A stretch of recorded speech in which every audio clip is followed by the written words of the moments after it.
जय हिंद दोस्तों, आप लोगों का स्वागत है गुलशन गुप्ता एजुकेशन में। आज आप लोगों का दोस्तों सीडीपी चैप्टर वाइज बोल दें CDP chapter wise revision concept एक ही वीडियो में कंप्लीट कराने वाले हैं दोस्तों। आज आप लोग का 2026 में पेडागोगी फॉर सीटेट पेपर 1 और पेपर 2 दोनों के लिए हेल्पफुल होगा दोस्तों। एक चैप्टर एक ही वीडियो में कंप्लीट हम आप लोग को कराने वाले, एक चैप्टर एक वीडियो में कंप्लीट कराने वाले हैं। क्लास नंबर आज 3 होगा दोस्तों। क्लास नंबर 3 हम चैप्टर 1 पढ़ा दिए हैं दोस्तों। एक चैप्टर में हम कॉन्सेप्ट पढ़ाएं, टोटल जितना भी कॉन्सेप्ट पूछा जाता है पेपर 1 और पेपर 2 के लिए। और दूसरा क्लास में हम टोटल इसका एमसीक्यूज क्वेश्चन कराए हैं फॉर सीटेट एग्जाम। इस बार 130 प्लस लाना है दोस्तों।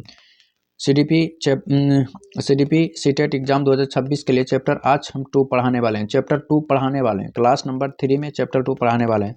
यह जो आप लोग चिंते होंगे दोस्तों सचिन सर के, इन्हीं के बुक हैं दोस्तों। चैप्टर वाइज एमसीक्यूज है, इंपॉर्टेंट टर्म है, पेडागोगी है, और टोटल की जितना पॉइंट है टोटल हम 23 चैप्टर होता है दोस्तों पेडागोजी में, टोटल के टोटल हम कराने वाले हैं। देखिए वीडियो शुरू करते हैं। चैप्टर का नाम है दोस्तों बाल विकास एवं बाल विकास के सिद्धांत। बाल विकास के सिद्धांत, principle of child development, principles of child development. यहाँ से दोस्तों 2011 से लेकर 21 तक यहाँ से 1 से 2 प्रश्न एग्जाम में पूछा जाता है दोस्तों। बाल विकास की अवधारणा, इसके बारे में देखते हैं। बाल विकास की अवधारणा, बाल विकास की समान अर्थ क्या होता है? बाल विकास का समान अर्थ क्या था? बालकों के मानसिक एवं शारीरिक विकास होता है। बालकों के मानसिक एवं शारीरिक विकास के शारीरिक, मानसिक, सामाजिक और संगठनात्मक, भाषीय, धार्मिक इत्यादि होता है। मतलब जैसे बालक का विकास सभी क्षेत्र में होता है। जिससे देखिए बालक का विकास क्या होता है? शारीरिक भी होता है, मानसिक भी होता है, सामाजिक भी होता है, संगठनात्मक भी होता है, भाषाएं, धार्मिक इत्यादि होता है।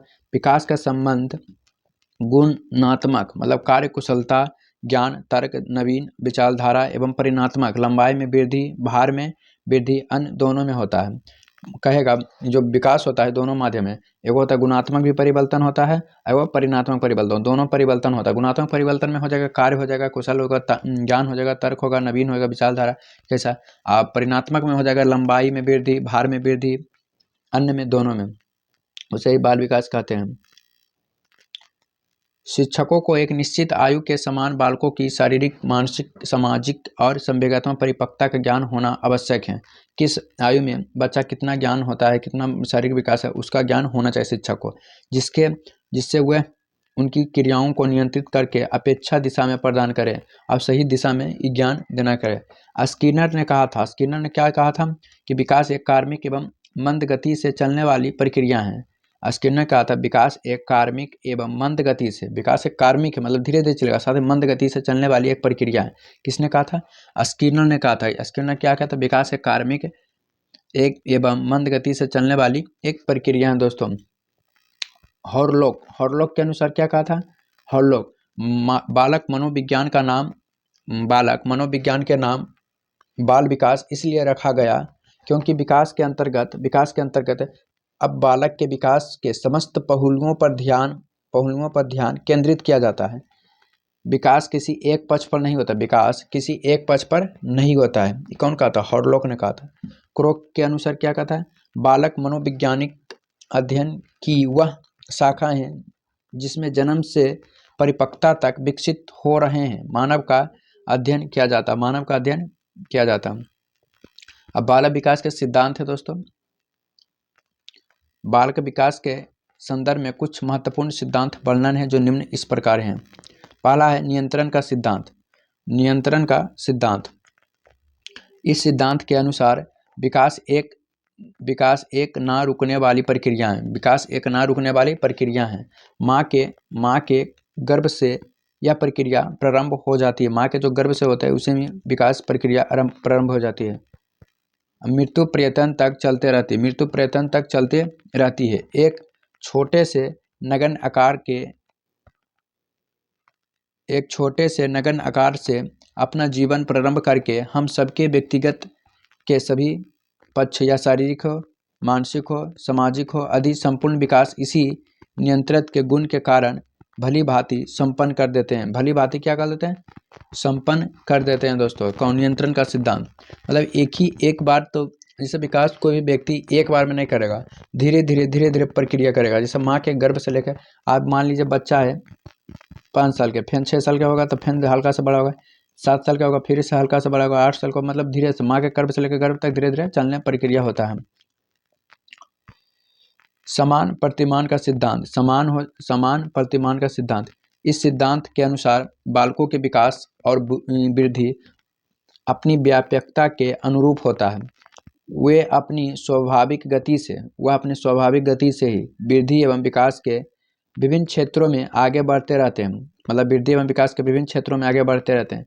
इसी कारण उनमें पर्याप्त विभिन्नता देखने को मिलती है। किसी के विकास की गति तीव्र और किसी की मंद होती है। कोई बच्चा जल्दी मान लीजिए बोल लेता है, कोई बच्चा 1 साल में बोल लेता है, कोई बच्चा 1.5 साल में बोलता है, कोई बच्चा 2 साल में बोलता है। तो सब व्यक्ति की गति जो है किसी के तीव्र होता है, किसी के मंद होती है। गेसल के अनुसार 2 व्यक्ति समान नहीं होते हैं। गेसल कहा था कि 2 व्यक्ति समान नहीं होते हैं, परंतु सभी बालक में विकास का क्रम समान होता है। मतलब 2 व्यक्ति समान नहीं होते, लेकिन परंतु सभी बालकों का विकास समान होता है। कि आज बोलेगा 1 साल में, ये जरूर बोलेगा 1.5 साल में, कोई बोलेगा 2 साल में। मान लीजिए आप ही लोग के सीटेट के एग्जाम है, कोई 1 बार में पास कर लेते हैं, कोई 2 बार में पास करते हैं, कोई 3 बार में जरूर लगिएगा तो जरूर ना 1 बार नहीं 2 बार में पास हो ही जाएगा, क्योंकि विकास हर आदमी के संभव है। विकास सतत प्रक्रिया चलवे करेगा, निगेटिव में चले या पॉजिटिव में चलना है। विकास के क्रम की एकरूपता।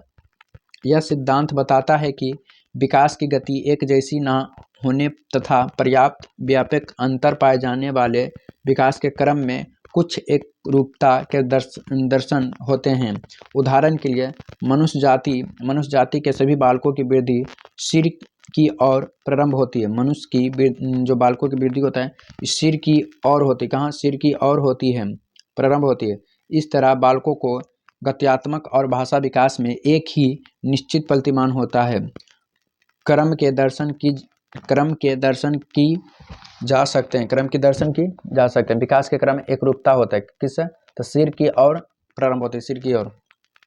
चौथा पॉइंट है वृद्धि एवं विकास की गति की दर कहीं से नहीं होती। वृद्धि एवं विकास की गति का दर कहीं से नहीं होती है। विकास की प्रक्रिया जीवन पर्यटन चलती होती है। विकास जो है प्रक्रिया जीवन पर्यटन चलती है। कहाँ तक? जीवन पर्यटन, जहाँ तक जीवन है।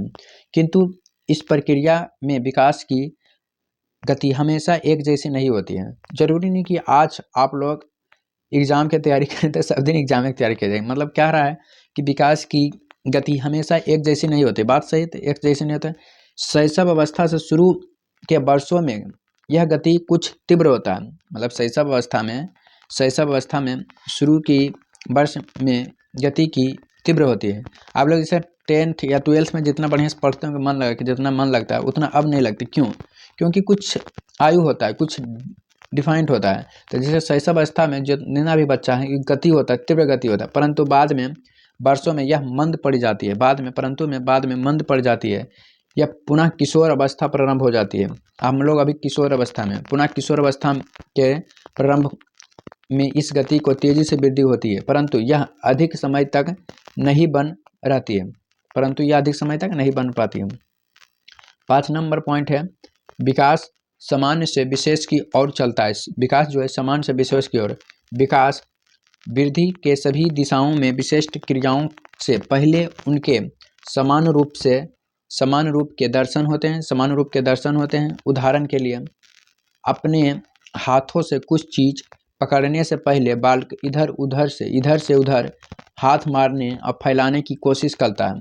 कोई बच्चा देखिए कि पहले उठाने से पहले इधर उधर पटकेगा, कोशिश करता है। इसी तरह शुरू से एक नवजात शिशु को रोने और चिल्लाने में उसके सभी अंग प्रत्यक्ष भाग लेते हैं। मतलब जितना भी अंग लेते हैं, जब बच्चा कांता है तो पूरा शरीर हिला देता है, परंतु बाद में वृद्धि और विकास की प्रक्रिया के फलस्वरूप यह क्रिया आँखों और एक वक्त तंत्र तक ही सीमित रहता है। बाद में बच्चा यह बड़ा हो जाता है, मतलब समझदार हो जाता है, तो फिर सिर्फ आँख से आंसू खाली गिराता है, अब मुंह से खाली कांपता है, पूरा शरीर नहीं हिलाता, क्योंकि विकास सामान्य से विशेष की ओर जा रहा है। कहाँ जा रहा है? विशेष की ओर। 6 नंबर क्वेश्चन, छठा पॉइंट परस्पर संबंधित का सिद्धांत। विकास के सभी आयाम होता है, जैसे शारीरिक हो जाए, मानसिक हो जाए, सामाजिक हो जाए, संवेगात्मक हो जाए आदि एक दूसरे से परस्पर संबंधित हैं। इनमें से किसी भी एक आयाम में होने वाले विकास अन्य सभी आयामों में होने वाले विकास को पूरी तरह से प्रभावित करने की क्षमता रखता है। एक भी डगमगाएगा तो क्षमता रुक जाएगा। उदाहरण के लिए जिन बच्चों में औसत से अधिक वृद्धि होती है तो वह शारीरिक है और मानसिक विकास की दृष्टि से भी काफ़ी आगे बढ़े हुए पाए जाते हैं। दूसरी और एक क्षेत्र में पाई जाने वाली कमियों को दूर क्षेत्रों में रही प्रगति में बाधक सिद्ध करती है। यही कारण कि शारीरिक विकास की दृष्टि से पिछड़े बालक संज्ञानात्मक विकास, सामाजिक विकास, बौद्धिक विकास में उतना ही पीछे रह जाता है। वो है व्यक्तिगत अंतर का सिद्धांत। यह सिद्धांत के अनुसार बालकों को विकास और वृद्धि उनकी अपनी व्यक्तिगत के अनुरूप होती है। वे अपने स्वाभाविक गति से ही वृद्धि एवं विकास के विभिन्न क्षेत्रों में आगे बढ़ते हैं। इसी कारण उनमें पर्याप्त विभिन्नता देखने को मिलती है। कोई भी बालक वृद्धि और विकास की दृष्टि से अन्य बालकों के समान नहीं होते हैं। एकीकरण का सिद्धांत। विकास की प्रक्रिया एकीकरण के सिद्धांत का पालन करती है। किसे एकीकरण का सिद्धांत का पालन करता है? इसके अनुसार बालक पहले संपूर्ण अंग को और फिर संपूर्ण अंग के भागों को चलना सिखाता है। इसके बाद उन भागों में एकीकरण करना सिखाता है जो सामान्य से विशेष की ओर बढ़ते हैं। विशेष प्रक्रियाओं तथा कोशिशों को एक साथ प्रयोग में लाना सिखाता है। उदाहरण के लिए एक बालक पहले पूरे हाथ को, फिर पूरे अंगुलियों को, फिर हाथ और अंगुलियों एक साथ चलना सीखता है। कोई बालक पहले देखिए, एक बालक पूरे हाथ को पहले पूरा हाथ खड़ा करेगा जब बच्चा शुरू होगा, फिर अपने अंगुलियों पर भी, फिर अपने हाथ अंगुलियों दोनों के साथ एक साथ परिवर्तन करेगा। विकास की भविष्यवाणी की जा सकती है। एक बालक की अपनी वृद्धि और विकास की गति को ध्यान में रखकर उसके आगे बढ़ने की दिशा और स्वरूप के बारे में भविष्यवाणी की जा सकती है। क्या की जा सकती है? उदाहरण के लिए एक बालक की कलाई की हड्डियों एक्स किरणों से लिया जाने वाला चित्र यह बता सकता है कि उसका आकार प्रकार आगे जाकर किस प्रकार का होगा। इसी तरह बालकों की इस समस्या का मानसिक योग्यता के ज्ञान के सहारे उसके आगे की मानसिक विकास के बारे में पुनः अनुमान लगाया जा सकता है। 10वां पॉइंट है विकास के दिशा का सिद्धांत। इस सिद्धांत के अनुसार विकास की प्रक्रिया पूर्व निश्चित दिशा में आगे बढ़ती है। विकास प्रक्रिया का एक दिशा व्यक्ति के वंशानुगत एवं वातावरणीय कारकों से प्रभावित होता है। किसके? वातावरण प्रक्रिया से। कुप्स्वामी ने इस सिद्धांत को व्याख्या करते हुए कहा कि बालक का विकास समीप दुर्भिमुख दिशा एवं सिरपद मुख दिशा के क्रम में होता है। समीप दुर्मुख दिशा में के अनुसार विकास के क्रम शरीर के केंद्र से बाहर की ओर होता है। शरीर के केंद्र से मतलब विकास के क्रम शरीर के केंद्र से बाहर की ओर होता है। उदाहरण, पहले रीढ़ की हड्डी का विकास होता है, पहले रीढ़ की हड्डी, बाद में पश्चात भुजा, हाथ की अंगुलियां, तत्पश्चात सबका पूर्ण रूप से संयुक्त विकास होता है। मतलब शरीर के केंद्र से बाहर की ओर। सिर पद भी मुख्य दिशा में। इसके अनुसार लंबवत रूप से सिर से पैर की ओर होता है। सिर से पैर की ओर होता है। उदाहरण में सबसे पहले बालक अपने सिर और भुजा की गति का नियंत्रण करना सीखता है। उसके बाद पश्चात पैर, बाद में फिर भली भांति वह बिना किसी सहारे के खड़ा होने चलना सीखता है। कौन है? सिर बलम। विकास लंबवत सीधा ना होकर वर्तुलाकार होता है। बालक का विकास लंबवत सीधा ना होकर वर्तुलाकार होता है। वह एक सी गति से सीधा चलकर विकास को प्राप्त नहीं होता, बल्कि वह बढ़ते हुए पीछे हटकर अपने विकास को परिपक्व अस्थायी बनाते हुए आकृति बनाता है। 12 नंबर है आंशिक पुनर्बलन का सिद्धांत। इसके प्रतिपादन जॉन डोनाल्ड मिलर ने पुनर्बलन से यह तात्पर्य कि किसी अनुक्रिया को बार बार दोहराने की संभावना को बढ़ाता है। यह सतत पुनर्वलन अपेक्षा प्रभावित होता है, चूँकि पुनर्वलन माध्यम से नवीन प्रक्रिया को जन्म देती है। 13वां पॉइंट है, वृद्धि और विकास की क्रिया वंशानुक्रम और वातावरण का संयुक्त परिणाम है। बालक के वृद्धि और विकास को किसी स्तर पर वंशानुक्रम और वातावरण को संयुक्त देना माना जाता है। दूसरे शब्द में, वृद्धि और विकास की प्रक्रिया वंशानुगत जहां आधार कार्य करता है, जहां वातावरण इस आधार पर बनाए जाने वाले व्यक्तियों, संबंधित भावनाओं के लिए आवश्यक सामग्री एवं वातावरण जुटाने में सहयोग देता है। अतः वृद्धि और विकास प्रक्रिया, इन दोनों को महत्व दिया गया आवश्यक होता है। बालक विकास के सिद्धांतों का शैक्षणिक महत्व।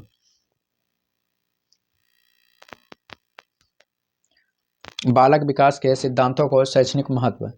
बालक विकास के सिद्धांतों को ज्ञान का फलस्वरूप शिक्षकों को बालकों की स्वभावगत विशेष रुचि क्षमताओं अनुरूप या सफलतापूर्वक अध्ययन में सहायता मिलता है। निचली कक्षा में शिक्षण की खेल पद्धति मूल रूप से वृद्धि और विकास के मनोविज्ञान के सिद्धांत पर आधारित था।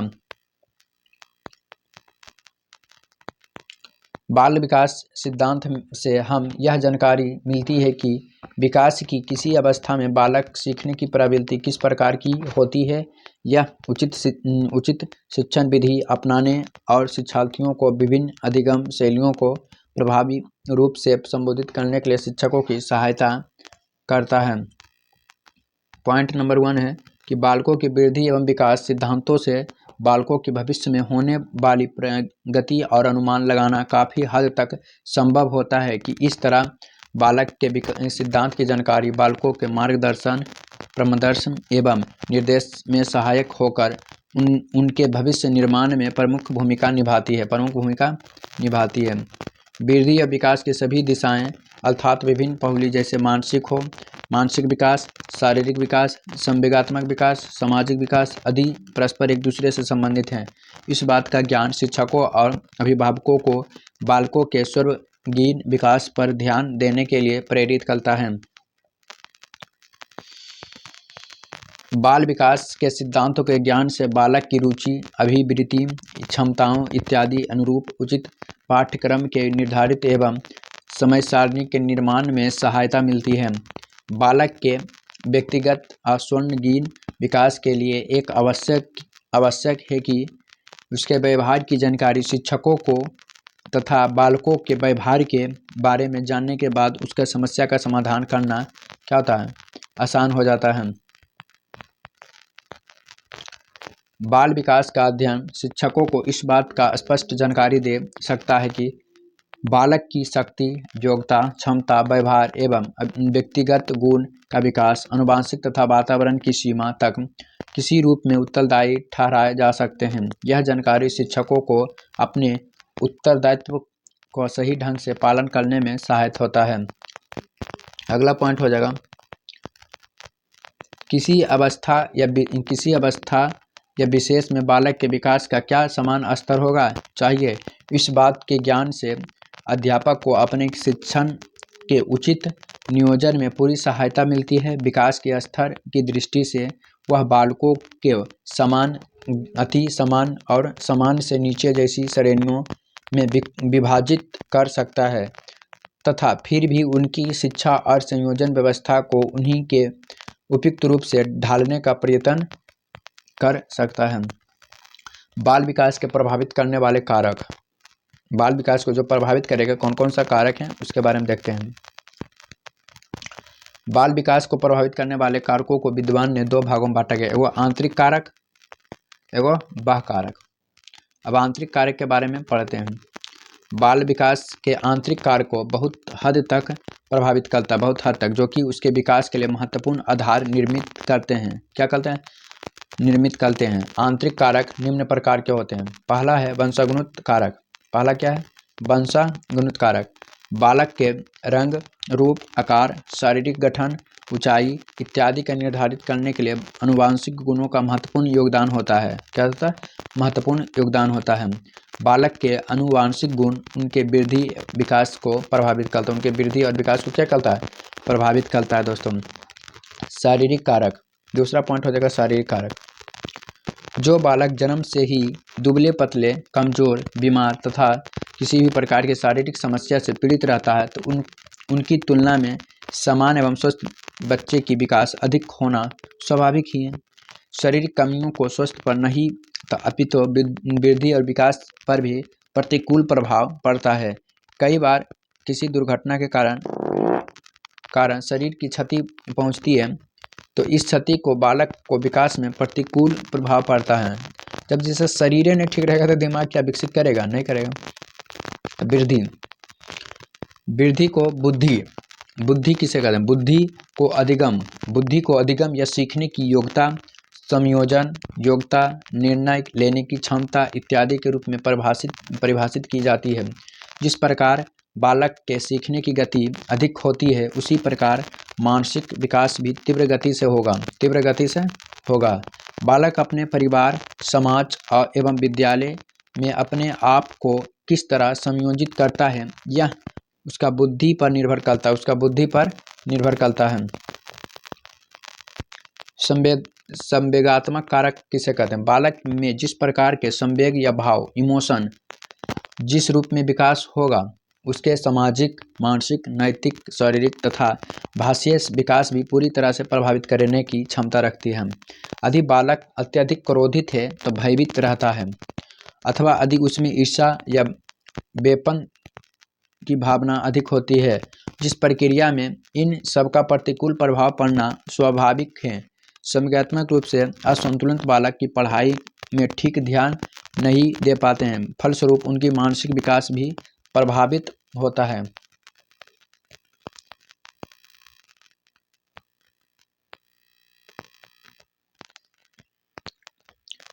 एवं बाह्य कारक विकास की प्रक्रिया के प्रभावित करने वाले उपयुक्त आंतरिक कारकों में से जो बाह्य कारक में महत्वपूर्ण है जो निम्नलिखित हैं। गर्भ अवस्था के दौरान माता का स्वस्थ एवं परिवेश। गर्भावस्था में माता को स्वस्थ, अच्छा मानसिक एवं शारीरिक समस्या बनाए रखने की सलाह इसीलिए दी जानी चाहिए कि उसमें ना केवल गर्भ से अंदर बालक के विकास पर प्रभाव पड़ता है बल्कि आगे के विकास के बुनियाद भी मजबूत होता है। जिस तरह माँ के भी खान पीन होगा उसी तरह बच्चा भी स्वस्थ होगा। जीवन की घटनाओं बालक के जीवन पर प्रभाव पड़ता है। यदि बालक के साथ अच्छा व्यवहार होगा तो उसका विकास भी गति का सही होगा, अन्यथा उसके विकास पर प्रतिकूल प्रभाव पड़ेगा। जिस बच्चा की उसकी माता ने बचपन में छोड़ दिया वह माँ का प्यार से वंचित हो जाएगा। ऐसे स्थिति में उसका स्वर्णगिन विकास प्रभावित होगा। क्या होगा? स्वर्णगिन प्रभावित होगा नहीं। भौतिक वातावरण। बालक का जन्म किसी परिवेश में हुआ है, वह किस परिवेश में किन लोगों के साथ रह रहा है इसका प्रभाव उसके विकास पर पड़ता है। परिवेश की कमियों, प्रदूषण, भौतिक सुविधाओं का अभाव इत्यादि कारणों से बालक का विकास प्रतिकूल रूप से प्रभावित होगा। क्या भौतिक पर बहुत जरूरी। सामाजिक आर्थिक स्थिति। बालकों की सामाजिक एवं आर्थिक स्थिति का प्रभाव भी उसका विकास पर प्रभाव पड़ता है। निर्धन परिवार के बच्चों का विकास के अधिक अवसर उपलब्ध नहीं होते हैं और अच्छे विद्यालय में पढ़ने की, संस्कृति कार्यक्रम में भाग लेने की इत्यादि का अवसर आर्थिक रूप से कमजोर बच्चों को नहीं मिलता है, जिसके कारण उनका विकास संतुलित नहीं होता है। शहर के अमीर बच्चों में गाँवों को गरीब के बच्चों में तुलना बेहतर सामाजिक सांस्कृतिक वातावरण मिलता है, जिसके कारण से मानसिक एवं सामाजिक विकास स्वाभाविक रूप से अधिक होता है। बाल मनोविज्ञान की एक शाखा है जिसके अंतर्गत बालकों की व्यवहार स्थिति, समस्या तथा उन सभी कारणों का अध्ययन किया जाता है जिसका प्रभाव बालकों के व्यवहार एवं विकास पर पड़ता है। जिसके अंतर्गत बालकों का जन्म से लेकर बाल अवस्था तक अध्ययन किया जाता है। यह शिक्षकों को शिक्षण की प्रक्रिया में सहायता करता है तथा बालकों का जीन विकास का महत्वपूर्ण भूमिका निभाता है। क्रो ने बाल मनोविज्ञान को इस प्रकार परिभाषित किया कि बाल मनोवैज्ञानिक एवं वैज्ञानिक अध्ययन है जिससे बालक को जन्म से लेकर पूर्व काल तक लेकर किशोरावस्था तक अध्ययन किया जा सकता है। थॉमसन के अनुसार बाल मनोविज्ञान के सभी नई दिशा संकेत करता है कि यदि उसे उचित रूप से समझ जा सके तो उसका उचित समय तक उचित ढंग से विकास हो सके, जो हर बच्चा का सफल व्यक्ति बन सकता है।